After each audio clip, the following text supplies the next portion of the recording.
The needs of the displaced obviously amount to more than just lunch packets and haircuts.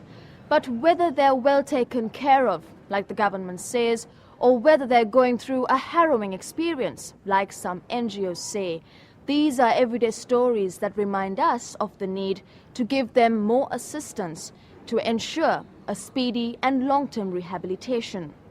Now, as we have seen, the tragic situation of the displaced has touched the hearts of all Sri Lankans, who are keen to do their bit to show that they care. The Muslim Council of Sri Lanka mobilized their community to offer support to the Tamil people in the north.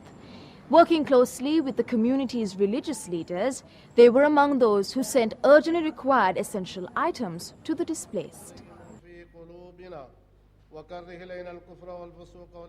A special prayer is being recited at the Red Mosque in Fort as part of a simple ceremony to hand over essential food items for displaced civilians in the Vanni.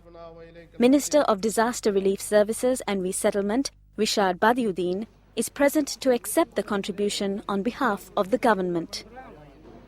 இந்த பிரச்சனையின் கஷ்டத்தை துன்பத்தை எங்களுக்கு தெரியும். ஒரே நேரத்திலே 1 லட்சத்துக்கு மேற்பட்ட மக்கள் வந்து குவியும் போது அரசாங்கம் பெரும் சிரமங்களை எதிர்நோக்குகின்றது.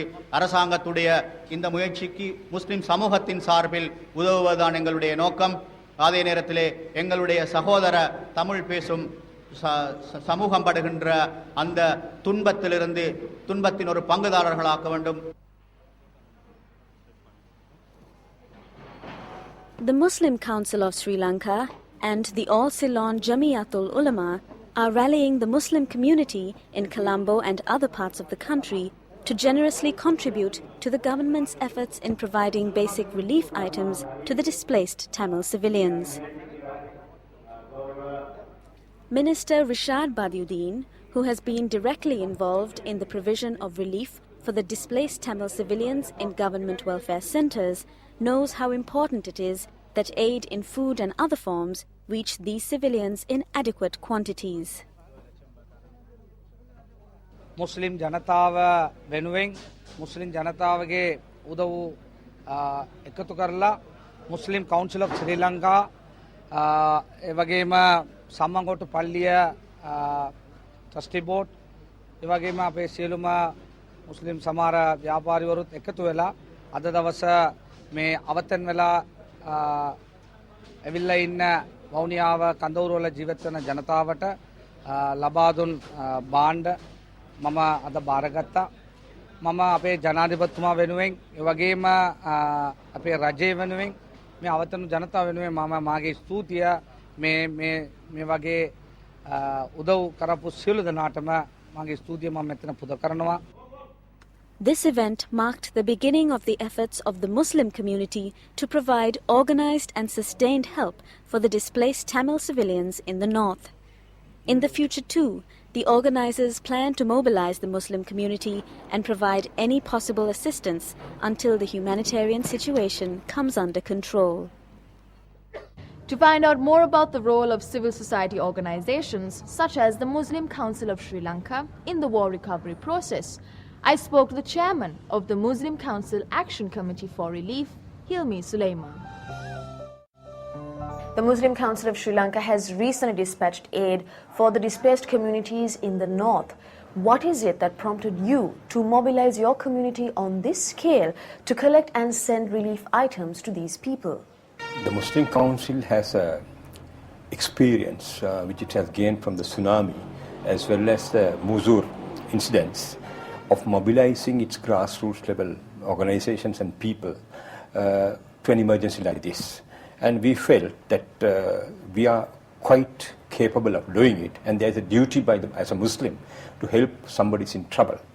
So what we did is immediately mobilize all the mosques as collection centers and ask the people to send in whatever they could, the new items and things like that. And also we started collecting money for whatever is needed. That is how we set this about. Okay. So what sort of response did you get from the people? I think the people responded very quickly, very dramatically, and with a lot of emotion. Because the Muslim community has been a victim of this, and they knew the suffering that somebody undergoes when you are displaced from your own home, from your family. So they were able to get this feeling and forget about what happened, say, in Jaffna or in Mutur, and go to help. And that was voluntary, tremendously voluntary. But do you think there is a role for civil society beyond just the provisional aid? I think the civil society has to bring about understanding between the youth of different communities, the people. I believe the older generation, they can converse. But I came across drastic situations where a Sinhalese and a Tamil could not communicate. So we need to build bridges. We need to do that. And I believe that is where the people-to-people contact processes has to be initiated and practiced by the civil society. And then the thoughts from the bottom can be taken up to the peace table or round table where the discussions will be ultimately which will settle the problem. So you believe that it must start with the youth? It must start with the youth because they are the people who are going to run this country, say, in the next generation. And if their voice is not heard, if they can't communicate, if they can't, a Tamil youth can't communicate with the Sinhalese, we have problems.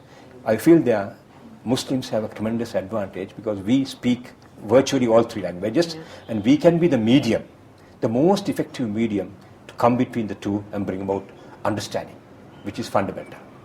And finally, are there any future plans that the MCSL has made in order to continue your support for the displaced communities?